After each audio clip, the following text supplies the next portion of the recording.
Hello my dear students, welcome back to my online class. As you know, our topic advertisement is going on, and in this regard I am going to teach you its a lost and a found part. Okay, let's start.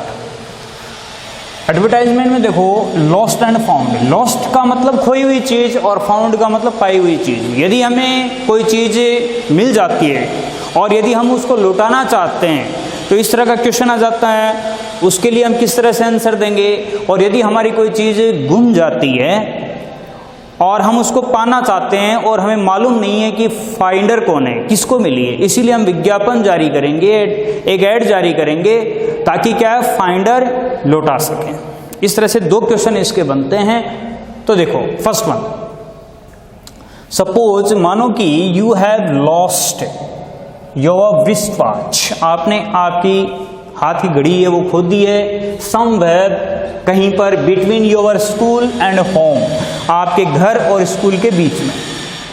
Right an advertisement, एक विज्ञापन लिखो to get it published in the classified column of a newspaper. एक newspaper का जो classified column है उसमें जारी करवाने के लिए आपको विज्ञापन जारी करना है। जैसा कि आप जानते हो, हम ये जितने भी पार्ट्स है वो सारे के सारे क्लासिफाइड ही पढ़ रहे हैं और यही एग्जाम में आते हैं। तो चलो इसमें सबसे इस पर्पज क्या है कि हमारी चीज गुम गई है, इसीलिए हम टाइटल क्या देंगे, इस तरह से बॉक्स बनाया जाता है, एकदम इजी वे में है, ये इजी है एकदम।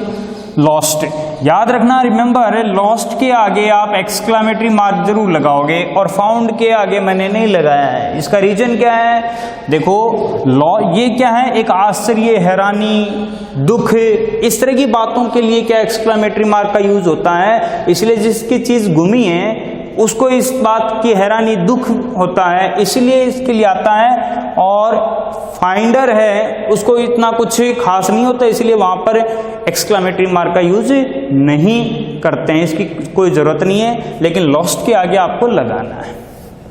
ओके, आपको शुरुआत किससे करनी है, रिमेंबर शुरुआत किससे करोगे, याद रखना कि लॉस्ट से ही करोगे। टाइटल लॉस्ट है तो लॉस्ट से ही शुरुआत कर दिया।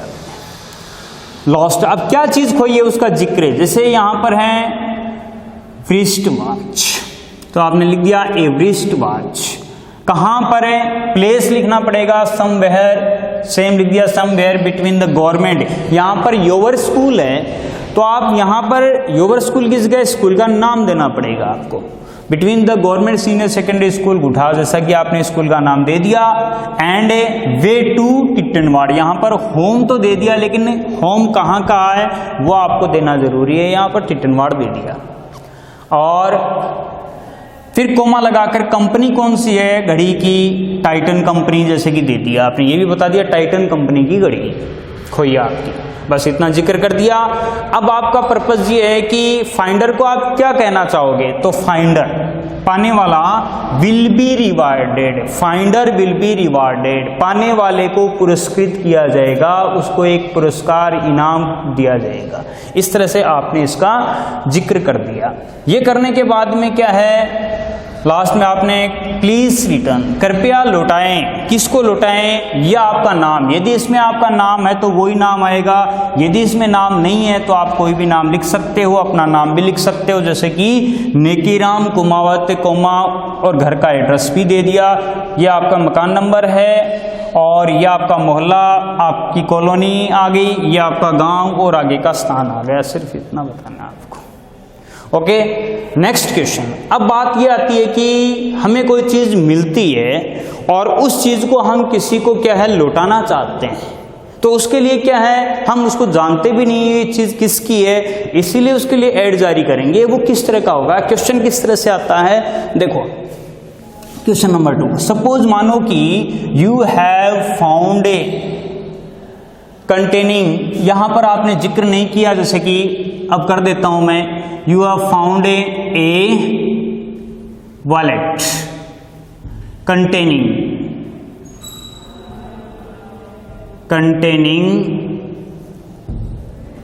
24,000 रुपीज। देखो सपोज मानो कि you have found a wallet, आपको एक बटुआ मिला, एक पर्स मिला आपको कंटेनिंग 24,000 रुपीज, जिसमें 24,000 रुपए हैं। राइट एन एडवर्टाइजमेंट, एक विज्ञापन लिखो to return the found money. Found मतलब क्या है? पाई गई पैसे हैं, आपको जो पैसे मिले हैं पाए गए पैसों को या रुपयों को, मनी को लौटाने के लिए एक एड है, वो लिखो, एडवर्टाइजमेंट लिखो टू इट्स ट्रू ओनर, किसको लौटाने के लिए? इसके सच्चे ओनर को लौटाने के लिए। ठीक है, okay. Write an advertisement to return the found money to its true owner, जो पाई गई मनी है उसको उसके ट्रू ओनर को लौटाने के लिए क्या है? एक विज्ञापन आपको लिखना है। इसी तरह से सेम है, देखो फाउंड, हम क्या लिखेंगे? फाउंड, क्योंकि चीज मिली है हमें फाउंड, और शुरुआत किससे करेंगे? फाउंड से। अब क्या चीज मिली है उसका जिक्र हो जाएगा, ए वैलेट। कहाँ पर है? एक पर्स मिला है, उसका जिक्र कर दिया। कहाँ मिला है ये भी जिक्र देना पड़ेगा, on Gudha Jhunjhunu road, Gudha Jhunjhunu road पर मिला आपको, with a good deal of amount, एक अच्छी राशि के साथ। आप ये कितने रुपए मिले ये नहीं बताओगे, ऐसा तो कोई भी बता देगा कितने रुपए थे, वो तो जब अगला आएगा वो पूरी डिटेल देगा कि इतने रुपए थे, इस कलर का जो पर्स था, वो सारी डिटेल देगा, तभी उसको लौटाया जाएगा, अन्यथा नहीं। इसलिए सिर्फ आप इतना बताओगे कि उसमें एक गुड डील ऑफ अमाउंट मतलब राशि, एक अच्छी राशि, उसमें क्या है? थी। फाउंड ए वैलेट, एक पर्स मिला, ये स्थान हो गया, on Gudha Jhunjhunu road with a good deal of amount, एक अच्छी राशि के साथ। कब मिला? ऑन लगाकर डेट आ गई, ऑन 15 मई, जैसे कि आपने 15 मई दे दिया आपने, यहाँ ये तारीख आ गई, कोमा लगाकर। It is with Gudha police. Now आगे लिख सकते हो NOW नाउ। अब यह गुड्ढा पुलिस के पास है, आपने ये भी बता दिया। इसके बाद में द ओनर, जो ओनर है जिसका गुमा, the owner must come, owner को आना है, मस्ट का यूज हुआ है यहाँ पर, the owner must come with solid proof, ठोस सबूत के साथ उसको आना है, मतलब ठोस सबूत के साथ ही आना चाहिए उसको। और कोमा में बाद में फ्रॉड्स, फ्रॉड्स का मतलब झूठे, जो धोखाधड़ी करने वाले हैं, झूठ बोलकर पैसे प्राप्त करने वाले हैं, इस तरह के जो लोग हैं, frauds will be prosecuted. Prosecuted का मतलब है कानूनी कार्रवाई, कानूनी कार्रवाई, विल बी प्रोसिक्यूटेड, और जो फ्रॉड्स है उन पर कानूनी कार्रवाई की जाएगी। बस इतना आपने बता दिया, या उनको गिरफ्तार कर लिया जाएगा, आप ऐसा भी लिख सकते हो।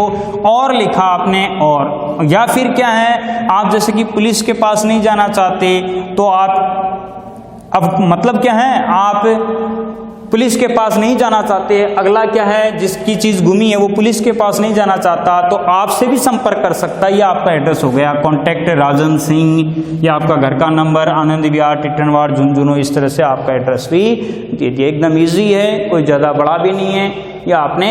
और एडवर्टाइजमेंट एक ऐड ऐसी चीज़ है, जितना छोटा आप लिखोगे, आपकी जितनी भी बातें हैं वो पूरी की पूरी आप दर्शा दोगे, वही एक अच्छा विज्ञापन माना जाता है। क्योंकि जितना बड़ा ऐड देंगे हम, उतने ही पैसे ज़्यादा लगते हैं। इसलिए सर्वाधिक सटीक विज्ञापन वो होता है जो फ्रेजेस में, वर्ड्स में पूरी की पूरी बात को बता दे।